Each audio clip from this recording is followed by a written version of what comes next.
My name is Chad, and I live here with my wife, Melissa, and my 1.5-year-old daughter, Sarah Kate. And we have 3 Mastiffs. The oldest one is Judge, the middle one is Lucas, and the youngest is Roman. The current situation is ridiculous. Chad thinks that dogs are people too, so he tends to let the dogs do things that I would think that most dog owners shouldn't allow their dogs to do. Sarah likes to be in the bed with us, but the problem is the dog's on the bed. I'm afraid they're gonna hurt her, so I don't feel safe doing it. The dogs have done some things where Sarah's been involved that are very scary to me. Lucas has like barked at her twice that I can think of. Do they sleep with you then? Yes, they do sleep with us. Absolutely. Melissa does not like the dogs in the bed. I care for them so much, and they're such a part of the family. I want them to be comfortable. So she doesn't seem to like that very much. Right. No. I know, It's not. It's difficult, isn't it, sharing a bed with 3 huge, great big dogs? I know. I feel your pain. There are 3 dogs in this household that combine weight of over 500 pounds, and a little 16-month-old girl who is in danger of being knocked down or worse. This is a serious situation. The dogs are also an unwelcome presence in the kitchen, where Melissa's attempts to keep them out have failed. I see you've got 2 baby gates here. I do not like the gates. There are times when the baby gates don't work for Roman because he has figured out how to open them. He'll sit there and nudge them with his nose until it pops open, and then he forces his way through it. Chad, however, feels that the dog's gate-opening antics are worthy of reward. See how good they are? You know, he eats his thing. He doesn't chase after it. He doesn't come crazy.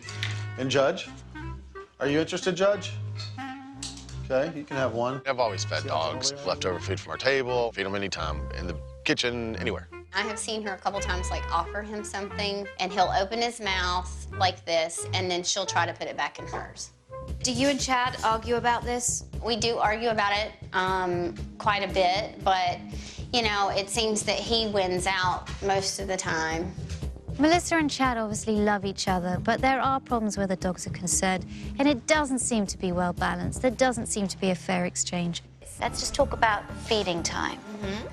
Having the dogs around the table, having Sarah feed the dogs, they're slobbering over her hand, she's going and picking another food. Do you know that a child or an adult can get E. coli and salmonella from saliva, and they can kill, especially children? Right. When the family's eating, Roman especially is at the table, slobbering over the food, getting fed by Chad, slobbering over Sarah's hand when she hands him a treat. Disgusting. I'm with Melissa on this one. When you are eating, or when Sarah Kate is here eating, no dogs in the kitchen at any time. Yes, okay.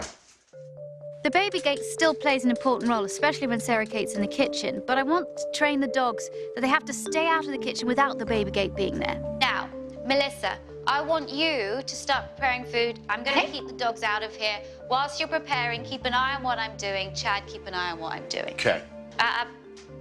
Using body blocking, Victoria draws a line in the hallway that the dogs cannot cross. Chad, I want you to take a step back. Okay. Melissa, pretend that you're here by yourself. Okay. You're cooking. You don't want the dogs in. Okay. I'm going to stand next to you. Okay. You control it. Tell them to stay. Stay. Sit. Good boy. You can tell them to lie down. Down. Good boy. Stay. Stay. After a few reinforcements, the dogs stay out of the kitchen on their own accord. It was great to have the dogs sitting outside of the kitchen area while I was cooking. That's going to make my life a lot easier. Oh, that's so difficult for them because that smells so good. Melissa's got the technique down pat, but when it's time to sit down, it's Chad's turn to enforce the new rules. Nope, Judge. Bad. Judge, come on. Judge, come here. Come here, Judge. Come here, Judge. Come on, big boy. I know you're... Come here, Judge. Oh, it's all right. It's all right. You don't have to fight them. Okay. Don't challenge. Come on, say all right. We're all going out. Come on, guys. Good boy. Come back and tell them to stay. Stay. Body blocking works pretty well with these dogs, but they're big dogs. They can get past. If they do, They just go very calmly into the kitchen, then get them to go out again.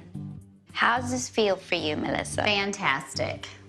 It feels incredible to be able to do this.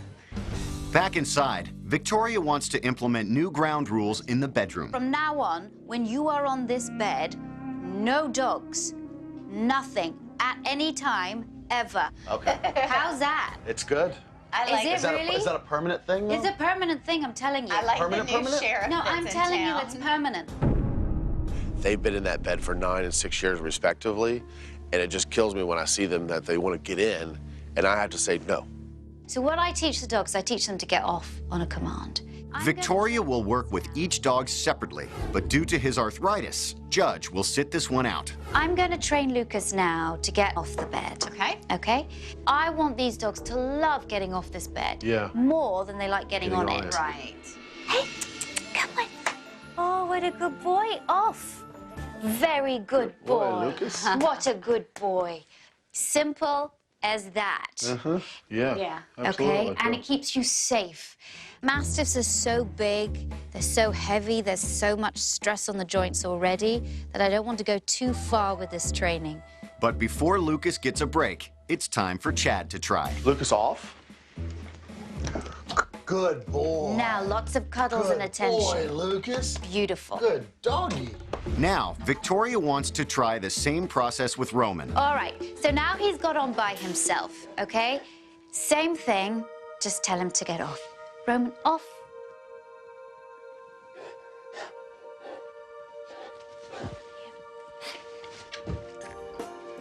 Good boy. Good Do you boy, like it? Roman. I don't keep on telling him off, off, off.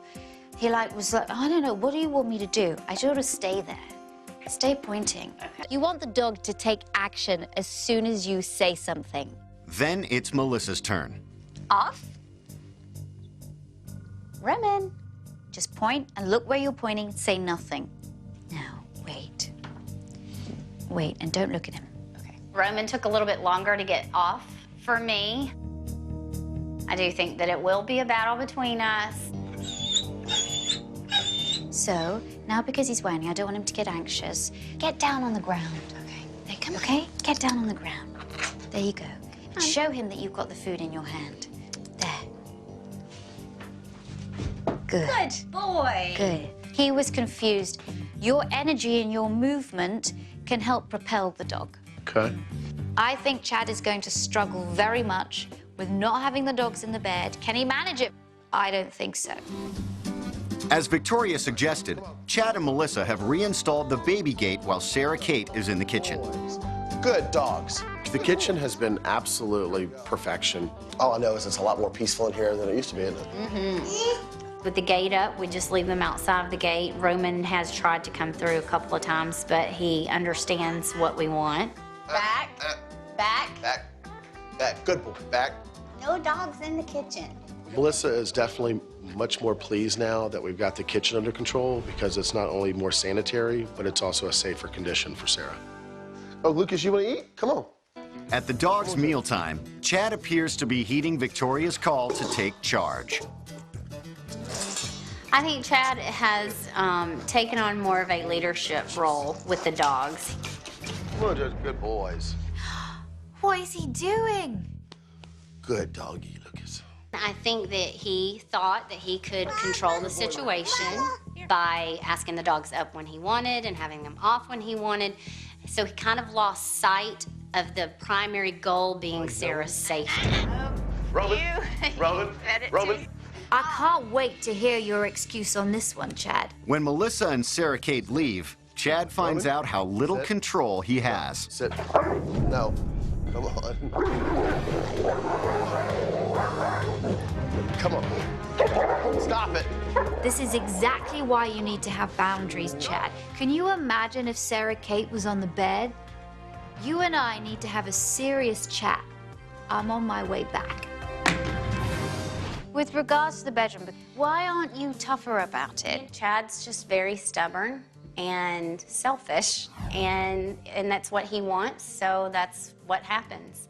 There was a big fight that happened on that bed. It's so obvious Chad always gets his way. But it's time that Chad grow up and see there's a reason why I'm being so serious about this. All right, now we gotta tackle this bed situation. There's a reason why I said no dogs on the bed.